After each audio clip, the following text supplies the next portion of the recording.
Okay, so drugs affect the nervous system, and the nervous system is a very complicated, set of structures, right?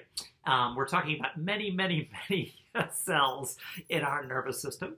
When we're just talking about neurons themselves, we're going to be talking about 200 billion, cells, at least when you're a baby, and then as continue to develop, the trajectory is downwards. So you end up with around 100 billion neurons by the time that you are, graduating from high school. And the average adult has about 86 billion of these specialized cells. And these cells are really quite remarkable. They look nothing like a traditional cell, right? With a spherical cell. They have a spherical component. This is sort of hidden inside all these branches over here. It's called the cell body, or it's called the soma. And there, inside the soma, you'll find a nucleus, and the nucleus contains all the genetic material with all the instructions for building all these remarkable components of this, cell. There's also a, long sort of wire-like component. This is called the axon. You can see this particular axon has, the membrane of other cells that's been wrapped around it in segments here. This is called the myelin, and this helps to speed up the signal. These are wire-like because they actually carry electrical messages. We'll learn about that. And then at the very ends, they have these termini, right? These are the terminals, basically, of the neuron, which will, allow for the release of a chemical neurotransmitter. And that chemical is going to then communicate, right, with another neuron, and it'll impact it by binding to specific, structural components, proteins that were generated by the expression of genes, basically in the nucleus of this other cell. So drugs really like to act where neurons meet because there's lots and lots of targets for what we call drug action, the sort of binding of the chemical drug to, some sort of protein machine that's been expressed by the cell, and usually a protein machine like a receptor or a transporter or a channel or an enzyme that's part of normal communication, from one neuron to the next. So, you have, let's say, as an adult, 86 billion neurons. In terms of these sites of synaptic connection, there's up to 10,000 distinct synaptic connections, basically on a single neuron. So you could have lots and lots and lots of inputs coming in here. Some of them excitatory, wanting the neuron to fire a message. Some of them inhibitory, wanting to, stop or prevent a message. And this neuron's got to make a decision and send out, a message depending on how it's integrated all of those varying inputs. So 86 billion neurons, right? And, we're not even really talking about another huge class of cells that are found in the brain that are also now becoming a significant target for the development of, potential therapeutic drugs that are called glial cells. Glia, is Greek for glue, and it turns out that these glial cells, and there's, about as many glial cells in the brain as there are, neurons, they play a significant role, it turns out, in information processing and, the health of the brain and the nervous system. So they're becoming a much more significant target for the development of, potentially therapeutic drugs. But if we're just going to be talking about the neurons in the brain, how do we start to parse 86 billion neurons in the adult? What these different parts of the brain are and nervous system are doing. And so one way we kind of try to divide up the complexity of the nervous system to get a handle on what's going on is by just looking at things sort of structurally or anatomically. So you'll note you have most of your neurons in here in this skull, right? And then also running down your spinal cord, running down the vertebrae of the spine. And it turns out the brain and the spinal cord, collectively we refer to that as the central nervous system.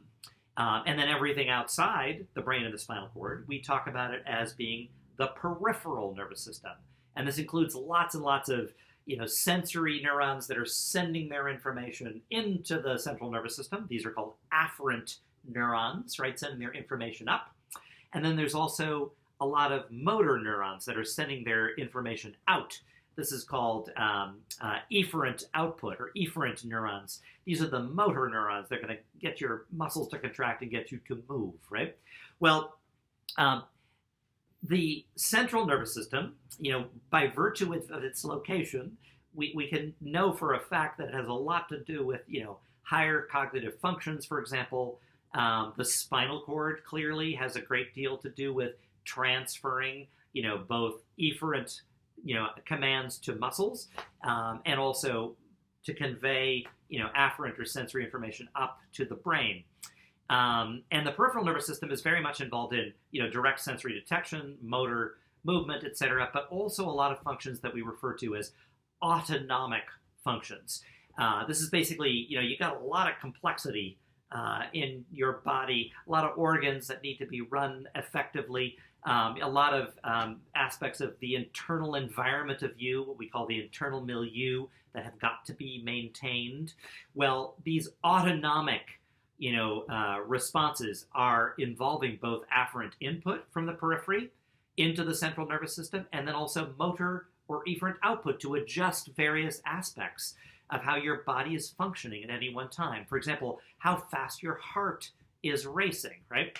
Well, we could divide up those sort of autonomic, which you can sometimes think of as kind of like automatic sorts of responses, into a couple of distinct subclasses, or what they call divisions of the autonomic nervous system. One is what they refer to as the sympathetic division of the autonomic nervous system. And this is involved with, detection of stimuli that might, be linked to a potential threat, or, something potentially arousing, something that you need to have more resources and energy available for. You can think of a lot of drugs that can impact, sympathetic activity, right? They actually call these sympathomimetic drugs that'll boost your heart rate, boost your blood pressure, maybe dry your mouth, maybe do other aspects of, sympathetic activation, as opposed to what we call the parasympathetic division of the autonomic nervous system.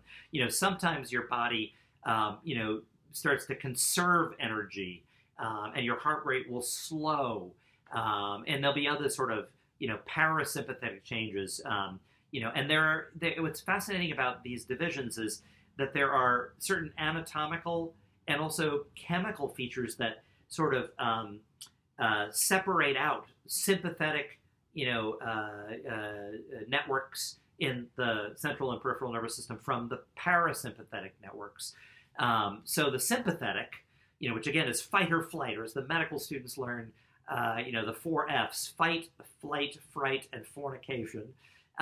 Basically, these involve, a set of neurons that are located in your spinal cord. These are what they call the primary, output neurons, basically, for the sympathetic division of the autonomic nervous system. And they're, in your spinal cord, and they actually have sort of short axons, and then they go to a series of these ganglia. These are like where this will connect to another neuron, basically in this little clump alongside the spinal cord on the left and right side. These are called the sympathetic chain ganglia. And then from there, they have longer axons, from the ganglia that'll go to, let's say, your heart, and they'll release a chemical. And this is a neurotransmitter. It's one that's associated with sympathetic activity, and it is norepinephrine. So the entire sympathetic system is kind of tied together, by certain structural or anatomical features, like, a spinal cord source for the primary output neurons, short axons to these ganglia that hang on either side, the sympathetic chain ganglia, then longer, axons that extend from the ganglia to organs, that'll generate changes that will provide more energy availability, like, for example, enhance heart rate. And the neurotransmitter that they use sort of collectively is norepinephrine. So drugs that act like norepinephrine, that stimulate, we're going to see that the fancy term is to act as an agonist, to act just like norepinephrine. Norepinephrine receptors in the heart, for example, are going to provoke powerful sympathetic fight or flight sorts of responses, even if they don't even reach the central nervous system. The parasympathetic system, the neurotransmitter that will slow the heart, for example, is acetylcholine. We're gonna see that's an important neurotransmitter too. So drugs that act like acetylcholine, that are agonists at acetylcholine receptors, we're going to see are going to actually promote more parasympathetic responses. So the central nervous system and the peripheral nervous system is one sort of structural way of dividing things up. But then if you talk about parasympathetic versus sympathetic, that's sort of a functional approach to dividing up the nervous system, and yet there are clear structural features that divide those two functional systems. Norepinephrine with sympathetic, right? And acetylcholine with parasympathetic.